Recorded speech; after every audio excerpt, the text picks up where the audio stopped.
तुम लोगों की वजह से औरंगज़ेब फिर से पैदा हो चुका है। शायद मुसलमान औरंगज़ेब को नहीं जानता, आज का मुसलमान औरंगज़ेब को नहीं जानता, लेकिन तुम लोगों की वजह से मुसलमान भी औरंगज़ेब को जानने लगा है और हिंदू लोग भी, सिख लोग भी, ईसाई लोग भी औरंगज़ेब के बारे में जानने लगे हैं। तुम लोगों ने औरंगज़ेब को 21वीं सदी में फिर से जन्म दे दिया है। अरे भाई, तुम अगर युवाओं को रोज़गार नहीं दे सकते तो आप खामोश होकर बैठ जाओ। दंगे कराने की आपको क्या ज़रूरत है? क्यों दंगा कर रखा है देश में? अरे तुम लोगों की वजह से, इस राजनीति की ही वजह से 1947 में भारत देश का विभाजन हुआ था। और आपको पता होना चाहिए, जिस किसी भी देश को कमज़ोर करना हो तो उसका विभाजन करा दो, आसान सी बात है। तुम लोगों की ही वजह से, इस राजनीति की वजह से देश को 14 अगस्त 1947 का दिन देखना पड़ा और देश का विभाजन हुआ, जिसकी वजह से आज भारत मुश्किलों का सामना कर रहा है। लेकिन तुम अंग्रेज़ों के नक्शे कदम पर चले हो।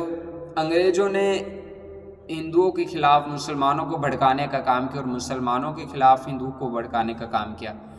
लेकिन तुम अपनी व्यक्तिगत फ़ायदे के लिए आज भी इस देश में हिंदू मुस्लिम कराकर क्या साबित करना चाहते हैं आप? ये देश सभी का है। तुम लोग इस जनता की वजह से विधानसभा और लोकसभा में पहुँचे हो।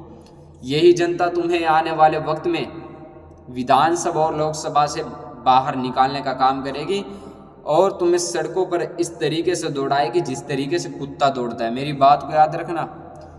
अब तुम कहोगे इसको पता नहीं क्या हो गया, ये कौन आ गया वीडियो बनाने के लिए? हाँ, मैं अपनी बात रखने के लिए आया हूँ और जो तुमसे होगा कर लेना तुम।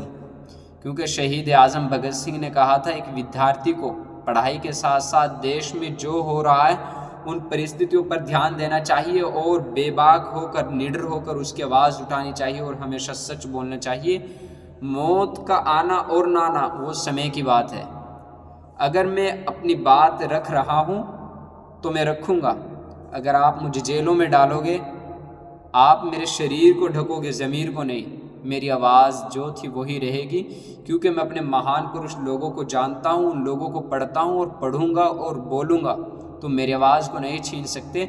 और भारतीय संविधान के आर्टिकल 19 मेरे को पूर्ण रूप से बोलने की इजाज़त देती है। इस देश को दंगों का भारत मत बनाओ, ये देश सबका प्यारा भारत है। दोस्तों, इस वीडियो को ज़रूर शेयर करना है लोगों तक जो हिंदू मुस्लिम करा